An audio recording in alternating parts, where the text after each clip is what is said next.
Hi havia una vegada un home pobre que al ple de l'hivern i en fred terrible recollia enmig d'un camí del bosc branques seques per preparar un foc. Per allí va passar un ric propietari en la seva preciosa carrossa.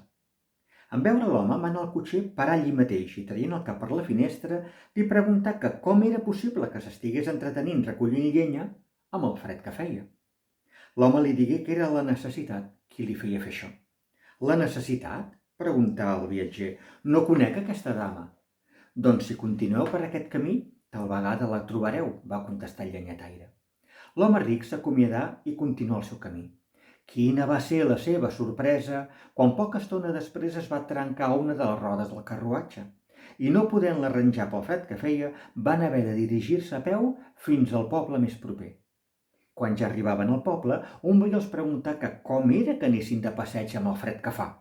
La necessitat, bon home, la necessitat, contestà el ric propietari, sentint-se feliç d'haver conegut aquella senyora que era capaç de fer les coses tan difícils.